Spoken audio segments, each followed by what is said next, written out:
नमस्कार, आप सभी का संतोष जीएस क्लासेज में स्वागत है। मैं हूं ऐश्वर्य। आशा करता हूं कि आप सभी खुश हैं, सुरक्षित हैं और सकारात्मक हैं। जैसा कि हम सभी लोग भारतीय राज्य व्यवस्था में राष्ट्रपति को पढ़ रहे थे।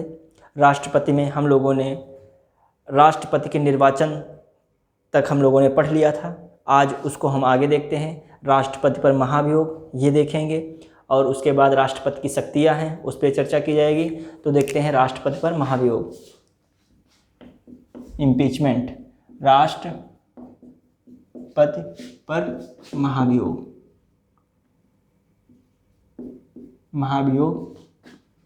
महाभियोग प्रक्रिया।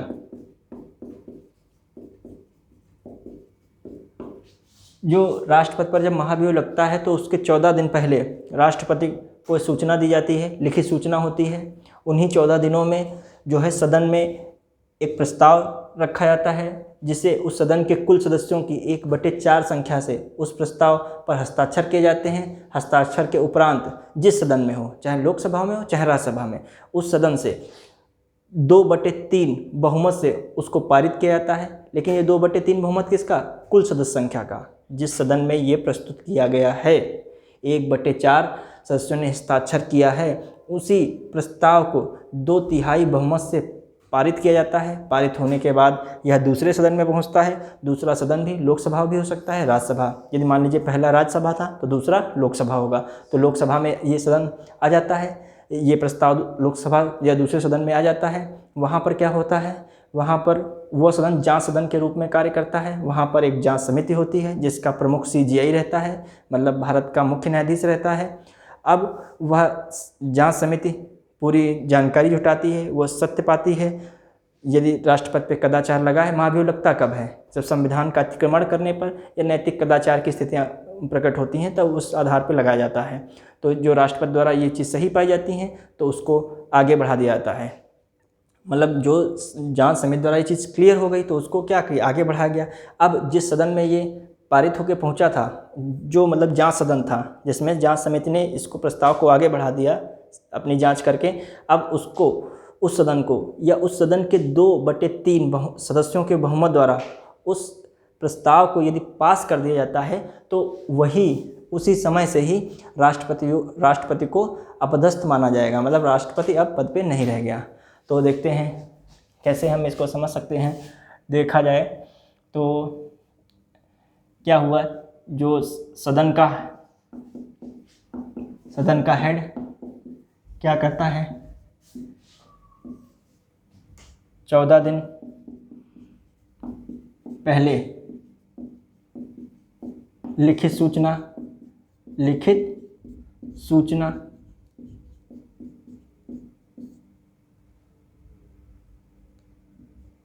14 दिन पहले लिखित सूचना देता है। किसको? राष्ट्रपति को। फिर क्या रहता है? 14 दिन के पहले लिखित सूचना दे दी राष्ट्रपति को। अब क्या होगा? इन्हीं 14 दिनों में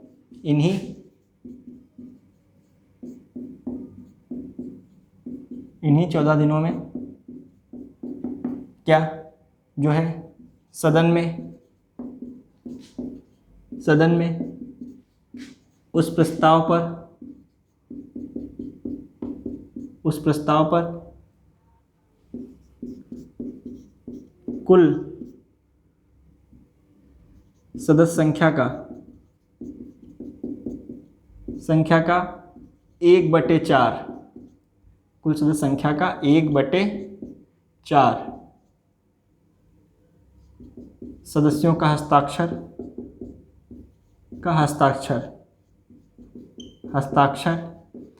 जब ये हो गया, हस्ताक्षर हो गया, ये सदन क्या हो? इसमें लोकसभा भी हो सकता है, लोकसभा या राज्यसभा, कोई भी सदन हो सकता है। अब वह जो है फिर क्या, उसको आगे बढ़ा। फिर 2/3 कुल सदस्य संख्या का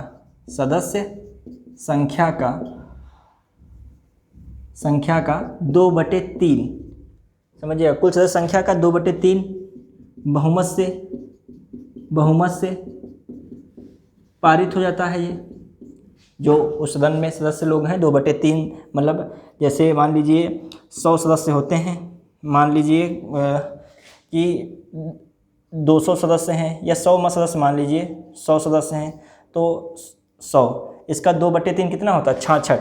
मतलब 66 लोग जो इसको पास कर दें तो ऐसे ही 543 पे देख लीजिए 2/6, तो ऐसे जो पास कर दें तो वह अगले सदन में पहुंच जाएगा। अब पारित, अब क्या हुआ? अगले सदन में जाता है, अगले सदन में, अगले सदन, अगला सदन, अगले सदन में पहुंचता है, अगले सदन में पहुंचता है। ये कौन होता है? जांच सदन भी कह सकते हो, जांच सदन। यहाँ पर क्या होता है? जांच समिति जांच करती है, जांच समिति बनती है, समिति क्या करती है? जांच करती है, जांच। अब जांच के बाद क्या है? जांच के बाद मतलब सही पाया जाता है तो 2/3 बहुमत से, वही कुल सदस्य का संख्या का बहुमत से पारित हो जाता है, पारित। जहाँ ये 2/3 सदस्य संख्या से पारित हुआ, वहीं से या वही समय से, उसी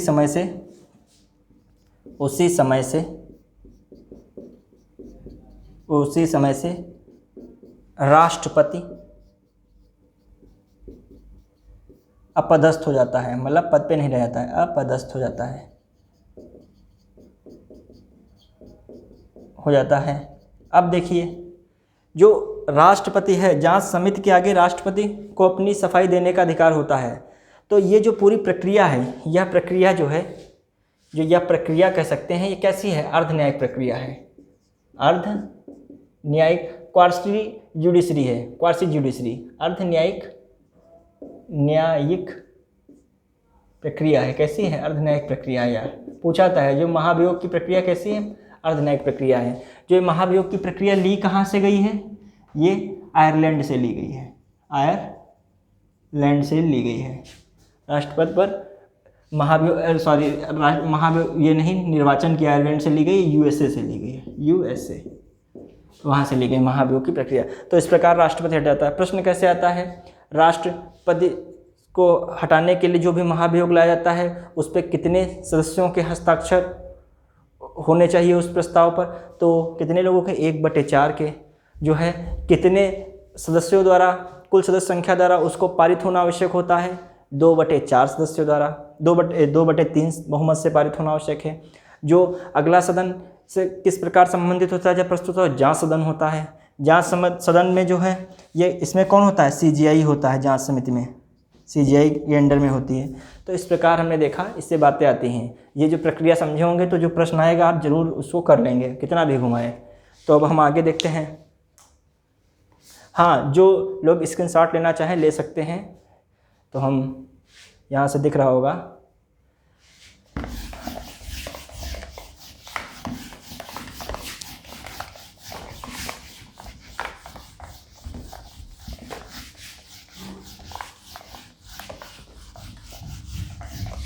अब उसके बाद हम देख रहे हैं क्या रहता है।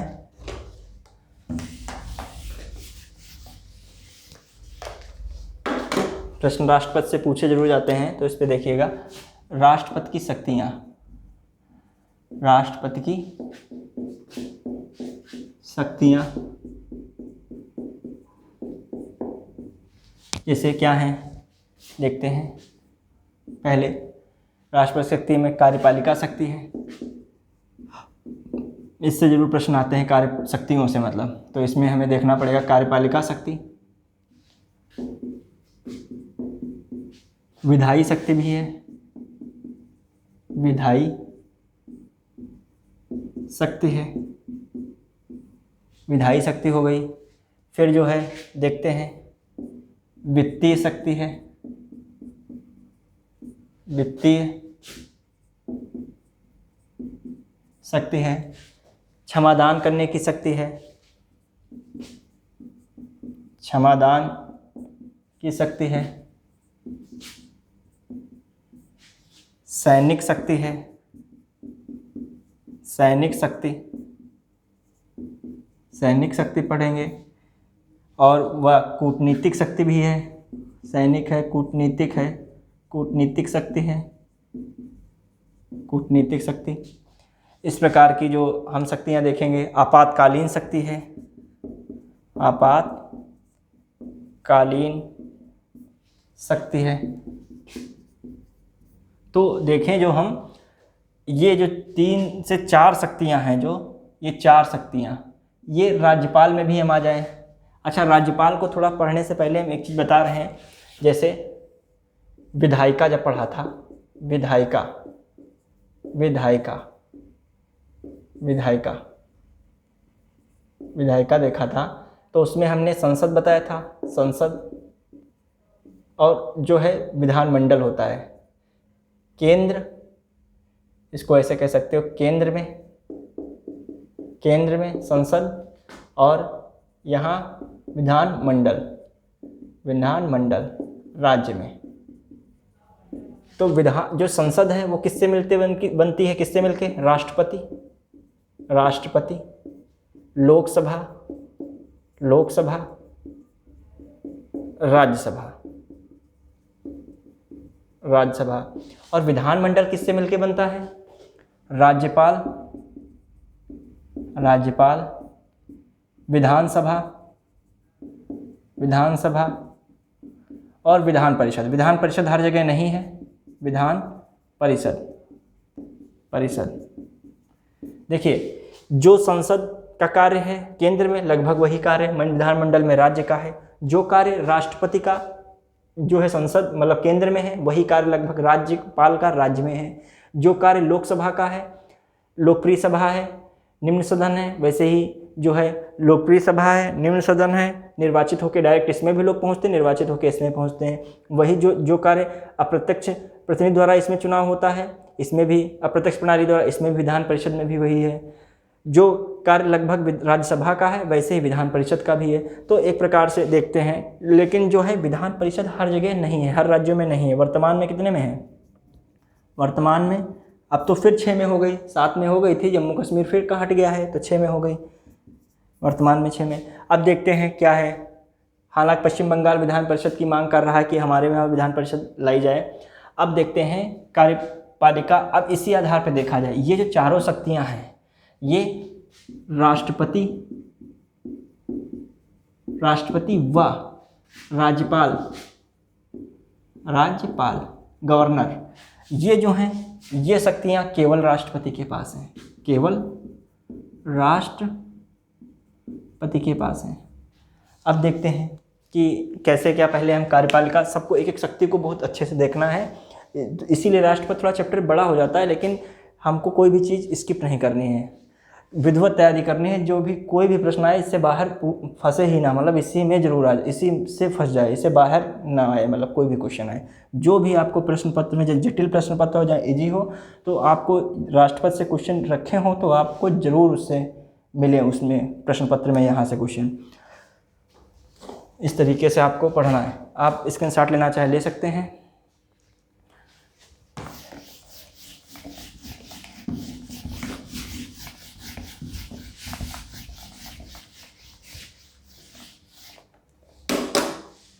अब कार्यपालिका शक्ति में देखते हैं।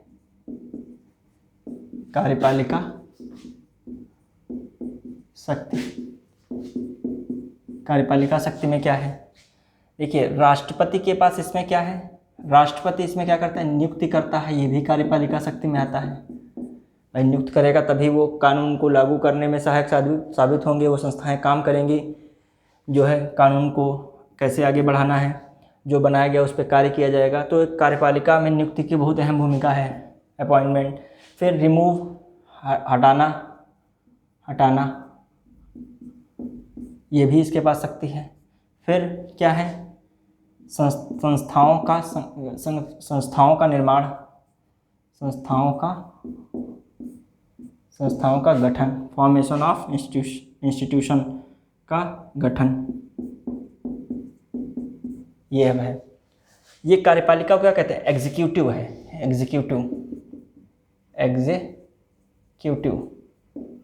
Executive power.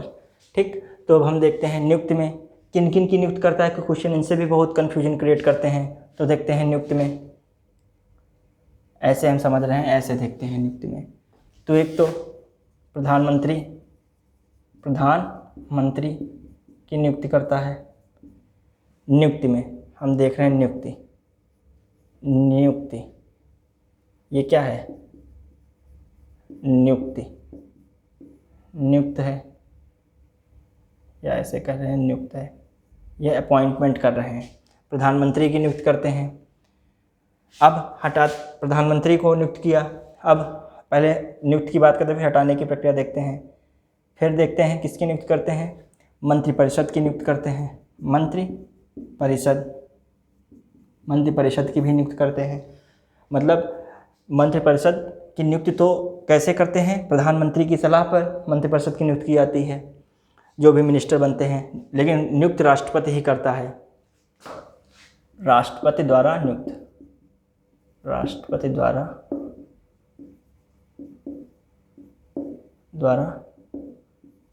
जो है मंत्रिपरिषद हो गए। फिर देखा जाए गवर्नर की नियुक्ति। गवर्नर ये क्या है? राज्यों के और गवर्नर का क्या रहता है मामला, और देखते हैं इसको। कहीं कहीं कैसे कहा जाता है, इसके नाम कुछ बदले होते हैं। जैसे इसका नाम जो है कहीं उपराज्यपाल कहा जाता है। उपराज्यपाल कहाँ उपराज्यपाल कहा जाता है, देखते हैं। एक तो उपराज्यपाल जो है दिल्ली के गवर्नर को उपराज्यपाल कहा जाता है। जम्मू कश्मीर पुदुचेरी के गवर्नर को राज्यपाल कहा जाता है। और किसके गवर्नर को, और कहाँ के गवर्नर को राज्यपाल कहा जाता है? किस केंद्र शासित प्रदेश को? जम्मू कश्मीर के। ये हो गया उपराज्यपाल। ये फिर जो है प्रशासक कहाँ है? प्रशासक कहाँ के? जो राज्यपाल या गवर्नर होता है, ये क्या है? राष्ट्रपति का एजेंट है। राष्ट्रपति का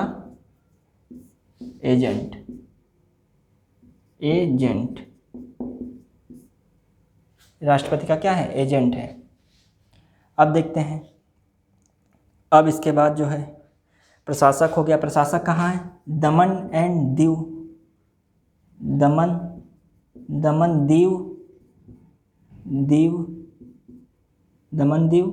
व दादरा नगर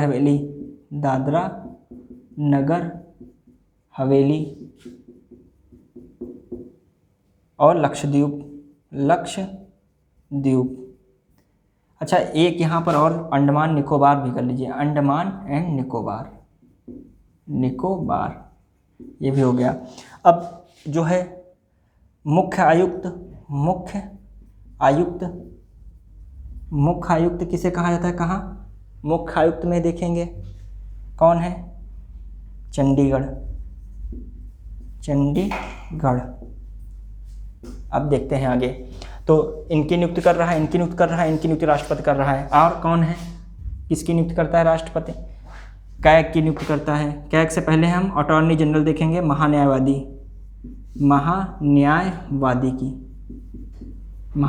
की नियुक्ति। अब इनकी तीनों की नियुक्ति जो है, इनकी नियुक्ति जो है प्रधानमंत्री की सलाह पर,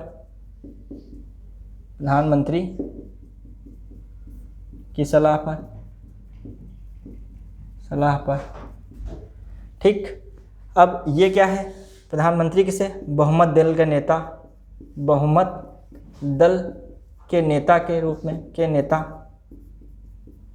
नियुक्त करता है। महान्यायाधीश की भी नियुक्ति क्या करता है?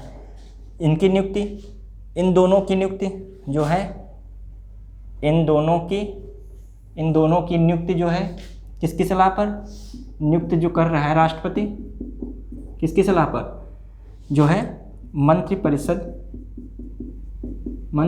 की सलाह पर। तो इस प्रकार हमने देखा कि ये अभी आगे देखते हैं और क्या रहता है नियुक्ति में। तो स्क्रीनशॉट लेना चाहें ले सकते हैं आप लोग।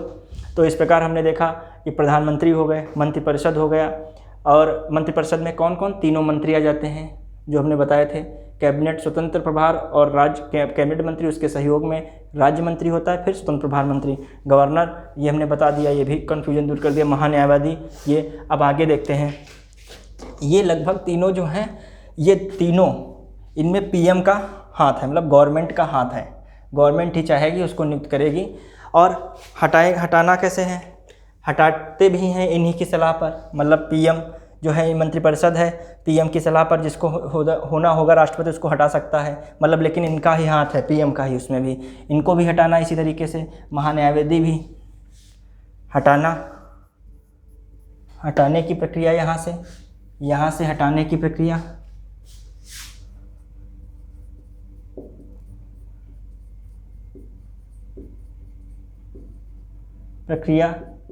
राष्ट्रपति द्वारा पीएम व मंत्रिपरिषद की सलाह पर।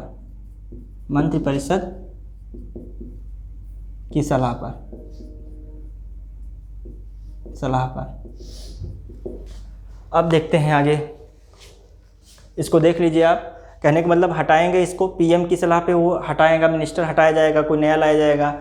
गवर्नर को भी प्रसाद पर्यंत होता है तब तक कि जब तक कि प्रधानमंत्री और मंत्रिपरिषद चाहती है, गवर्नर को भी हटाया जा सकता है। महान्यायाधीश का भी वही हाल है, जो सरकार चाहेगी तभी महान्यायाधीश को भी राष्ट्रपति द्वारा हटवा सकती है। अब आगे देखते हैं,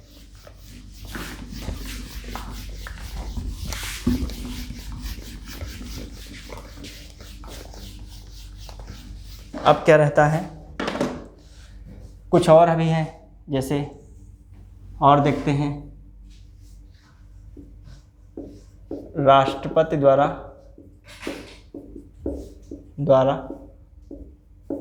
नियुक्ति।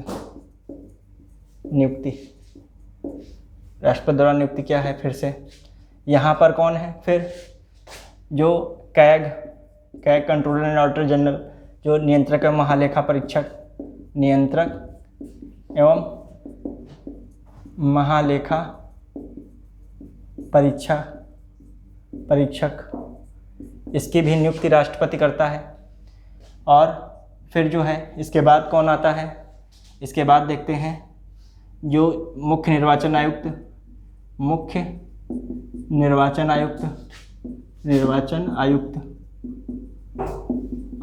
मतलब चीफ इलेक्शन कमीशन। और देखा जाए सुप्रीम कोर्ट व हाई कोर्ट के सभी न्यायाधीश। अब नियुक्ति कौन करा, राष्ट्रपति। हटाता राष्ट्रपति है। किसकी सलाह पर, इन तीनों को एक ही साथ हटा रहा है, इन तीनों को राष्ट्रपति हटाता राष्ट्रपति है तीनों को। ये जो है ये राष्ट्रपति हटाता है। अब लेकिन किसकी सलाह पर ये हटाया जा रहा है, किसकी सलाह पे, जो है संसद की सलाह पर।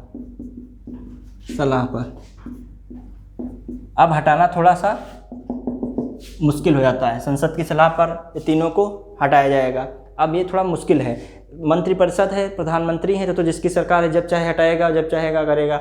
लेकिन मंत्रिपरिषद आ गया, अब यहाँ पर संसद में बहुमत दल के नेता तो हैं, लेकिन साथ में विपक्ष भी होता है, तो अब उनकी भी सलाह जरूरी है, क्योंकि इसलिए किया जाता है कि बेईमानी वगैरह इत्यादि ना हो। क्योंकि निर्वाचन आयोग एक निष्पक्ष संस्था है, तो ये अपनी निष्पक्षता पर खरी उतरती रहे। जो सरकार के डायरेक्ट हटाने और नियुक्ति में इसका हाथ होगा तो फिर कहीं ना कहीं पक्षपात वाला आ जाएगा सीन। जब चाहेगा निर्वाचन आयोग मतलब उनके पक्ष में नहीं हुआ तो हटा दिया जाएगा, तो इसलिए संसद की सलाह पर इसको रखा गया है। वही सुप्रीम कोर्ट के जो न्यायाधीशों की नियुक्ति की भी बात है वो भी इस तरीके से रखी गई है कि संसद की सलाह, संसद में क्या विपक्ष भी आ जाएगा। अब वही नियंत्रक महालेखा ये भी रिपोर्ट बनाता है सरकार की कितना खर्च किया, क्या व्यय किया। अब देखते हैं इसके बाद फिर क्या है, फिर नियुक्त राष्ट्रपति द्वारा नियुक्ति है, अपॉइंटमेंट है, अपॉइंटमेंट किनका देखिए फिर एक बार हम देखते हैं अलग। ये यूपीएससी का चेयरमैन है, के चेयरमैन व अन्य सदस्य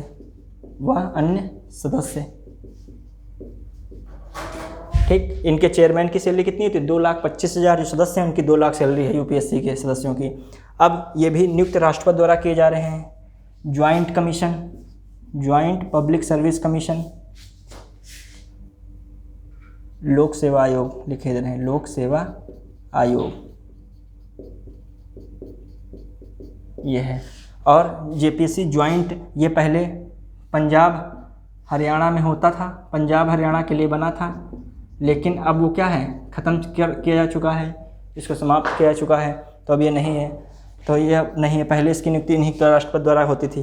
उसके बाद देखेंगे जो है CIC, मतलब जो है मुख्य सूचना आयुक्त, मुख्य सूचना आयुक्त,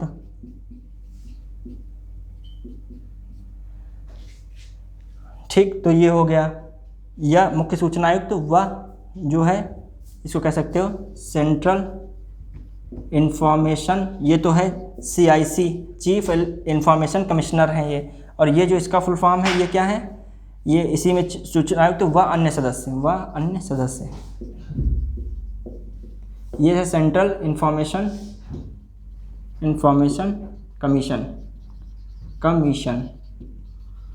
कमीशन है, ये हो गया। और जो है एक जो है CVC है, CVC ये क्या है, इसका full form central vigilance commission, मतलब केंद्रीय सतर्कता आयोग। और तीसरा जो है NH, national human right commission,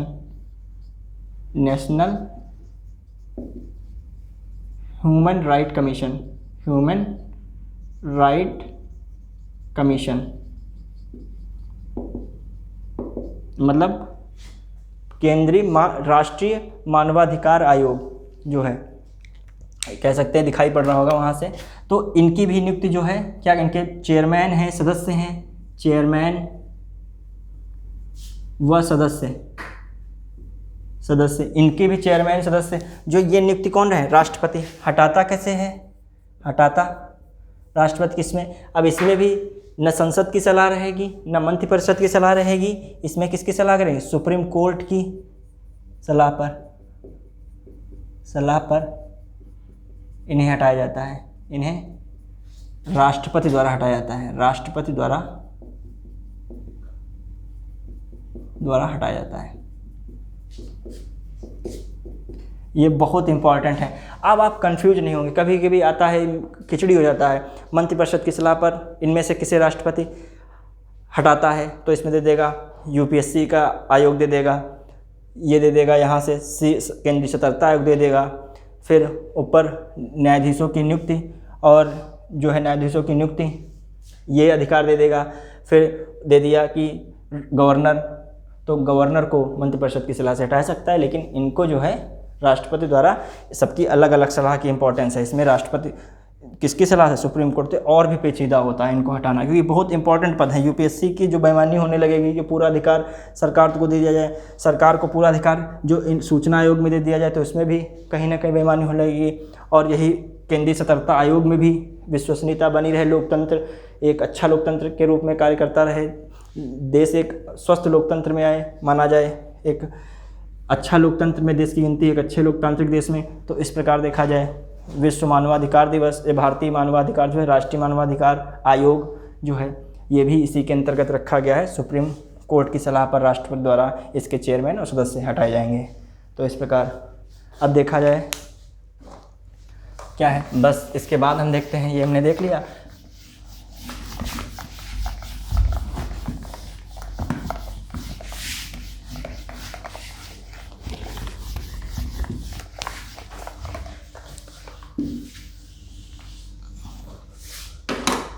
अब देखा जाए क्या जो है राष्ट्रपति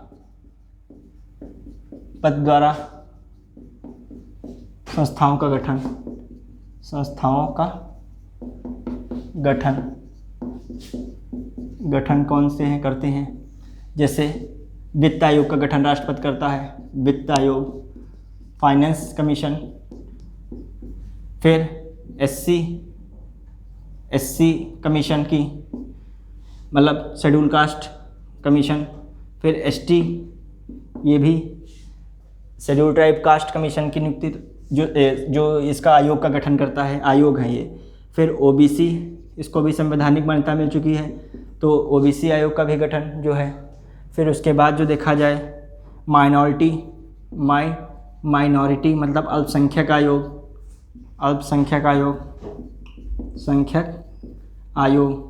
इसका भी गठन राष्ट्रपति करता है। और क्या रहता है? लैंग्वेज, भाषा आयोग, इसका भी गठन होता है। तो इस प्रकार आयोगों के गठन राष्ट्रपति द्वारा किए जाते हैं। अब देखते हैं, ये आयोग के गठन हो गए। अब हम कुछ भूमिका देख लेते हैं। ये सारी अपनी रिपोर्ट देते हैं, वार्षिक रिपोर्ट। ये किसको अभी हम देखेंगे? वार्षिक रिपोर्ट राष्ट्रपति को सबमिट करते हैं। राष्ट्रपति क्या करता है? जो वार्षिक रिपोर्ट मिलती है उसको संसद के समक्ष प्रस्तुत करता है। तो अब देखते हैं राज्यपाल की यही कुछ चीज़ें हम देख रहे हैं, राज्यपाल संबंधित बातें।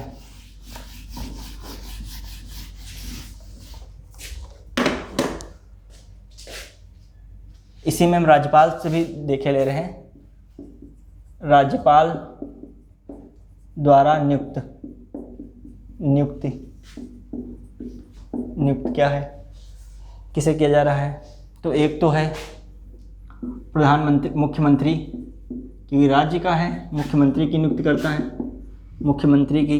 दूसरा राज्य के मंत्रिपरिषद की, किसकी सलाह पे करेगा? मुख्यमंत्री की सलाह पे मंत्रिपरिषद राज्य की, ठीक। और क्या करता है ये? जो देखा जाए तो यूपीएससी जो है उसकी भी नियुक्ति करता है, उसके चेयरमैन के सदस्यों की नियुक्ति। यूपीएससी की नहीं, मतलब एसपीएससी मतलब स्टेट पब्लिक सर्विस कमीशन, राज्य लोक सेवा आयोग, स्टेट पब्लिक सर्विस कमीशन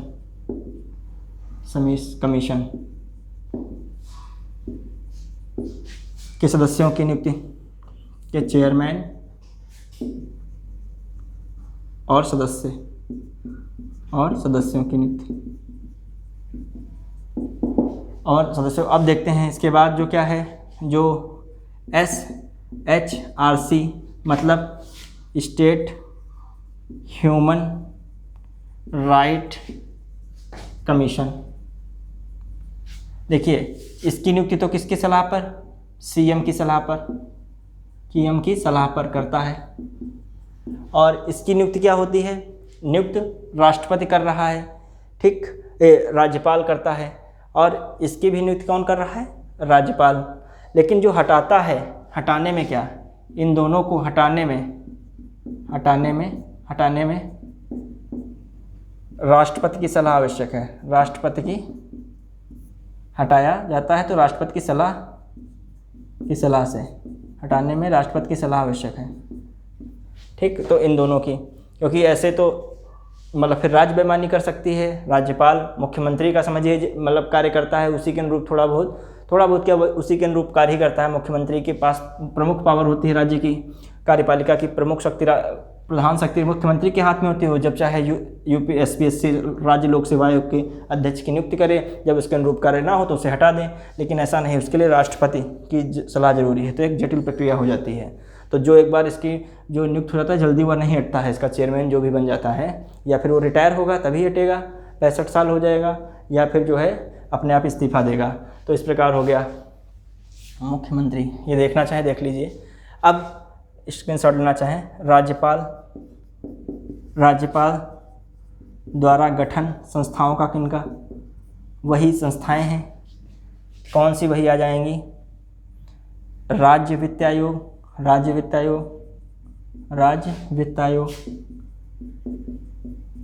अनुच्छेद 243 में चर्चा की गई है राज्य वित्त आयोग की। और राज्य वित्त आयोग की चर्चा कहाँ की गई है? जो भाग 11 है उसमें। अब भाग 9 में मेन जो है 243 के बीच की गई है, ठीक, तो उसमें पंचायत संबंधित वित्त आयोग के लिए बात बताई गई है। जब चर्चा आएगी वित्त आयोग की तो उसमें राज्य वित्त आयोग को विधिवत बताएंगे। राज्यपाल द्वारा गठन हो गया, फिर क्या रहता है, राज्यपाल द्वारा राज्य वित्त आयोग का गठन हो गया।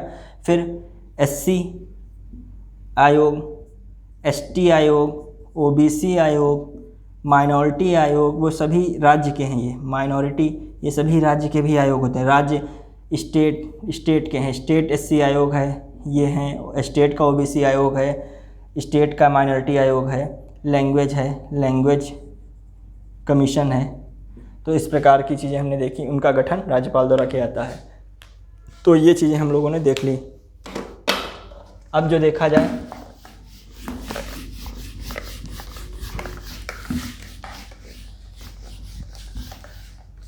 क्या देखते हैं अब कि विधायी शक्तियाँ क्या हैं इनकी। विधायी शक्तियाँ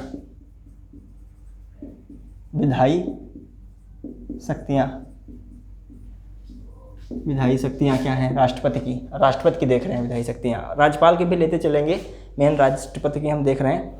तो अब राष्ट्रपति की विधायी शक्ति क्या जैसे है, एक तो है राष्ट्रपति क्या करता है, जो लोकसभा और विधानसभा में जो मनोनीत सदस्य होते हैं उनकी नियुक्त करता है। दूसरा वही जो देखा जाए विधान मंडल में विधान परिषद और विधानसभा में जो एक एंग्लो इंडियन था और विधान परिषद में जो 1/6 कुल सदस्य संख्या का रखा जाता है उसको मनोनीत राष्ट्रपति वहाँ राज्यपाल करता है राज्य में। अब यहाँ पर जो है लोकसभा राज्यसभा में राष्ट्रपति करता है। अब देखते हैं कैसे, देखते हैं संसद में लोकसभा,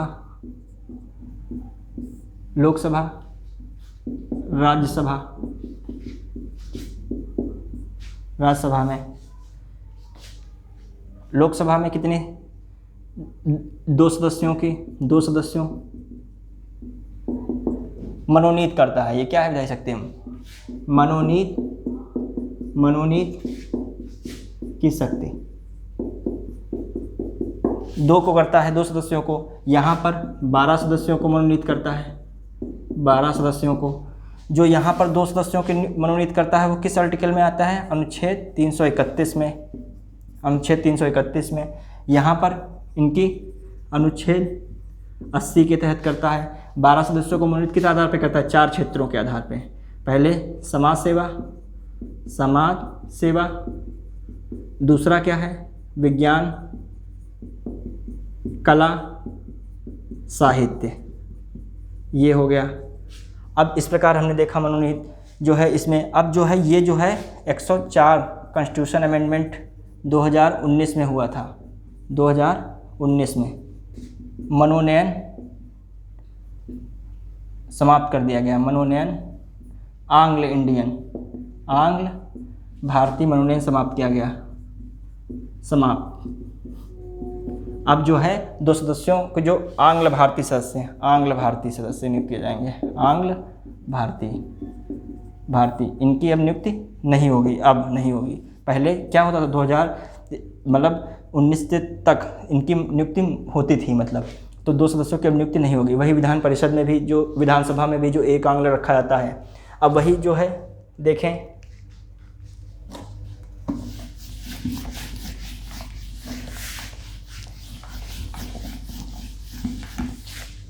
विधायी शक्ति में। और राज्यपाल का भी देख लें यहीं पे। राज्यपाल का क्या है, यहाँ विधानसभा हो गई, इसमें एक सदस्य मनोनीत करता है राज्यपाल।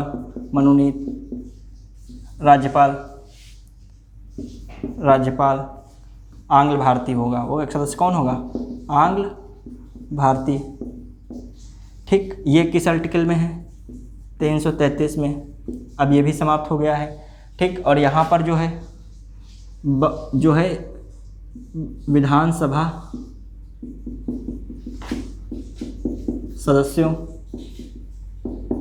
का 1/6 सदस्यों की नियुक्ति, विधानसभा सदस्यों के 1/6 सदस्यों की नियुक्ति करेगा। जैसे यूपी में 403 है, इसका 1/6 निकाला जाए 403 का तो कितना निकलेगा, लगभग जाएगा 18। ठीक, तो 18 जाएगा। क्या, जैसे मान लेते हैं इसको हम समझते हैं विधानसभा सदस्यों के 1/6, तो यूपी में मान लीजिए कितने हैं सदस्य, 406 हैं, 400 हैं, मान लीजिए 400 हैं। अब इसको जो हम करें तो कितना जाएगा, कर लीजिए इसको 1/6, तो 6 छाक 36, तो इससे ज़्यादा सदस्य हो जाते हैं। तो इसको देख लीजिएगा, अभी देखते हैं इसको। तो विधानसभा सदस्यों के 1/6 सदस्यों का मनोनयन क्या करेगा, राज्यपाल यहाँ पे करें, जो विधानसभा सदस्यों में नहीं, विधान परिषद है यहाँ पर, विधान परिषद, हम गलत कर रहे हैं, विधान परिषद। दूसरा जो कौन है, विधानसभा हो गया, दूसरा सदन कौन था, विधान परिषद। तो विधान परिषद के 1/6 सदस्यों की नियुक्ति करता है, की नियुक्ति मनोनयन द्वारा,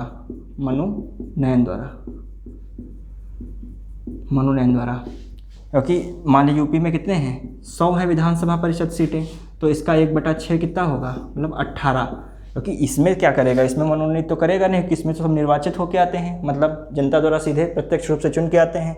इसमें जो है अप्रत्यक्ष रूप से होते हैं, तो 1/6 सदस्य करता है। जैसे मान लो यूपी में विधान परिषद सीटें 100 हैं, तो कितने, 18 राज्यपाल इसमें मनोनीत कर सकता है। विधान परिषद जितनी सीट होंगी उसके कितने, 18, उसकी संख्या के 1/6, मतलब 18 लोगों को मनोनीत कर सकता है। किस आधार पे, कुल 6 आधार पे, वैसे 5, उसमें 5 आधार पे, कुल 5 आधार पे। जैसे एक सामाजिक सेवा बताया था, फिर विज्ञान, कला,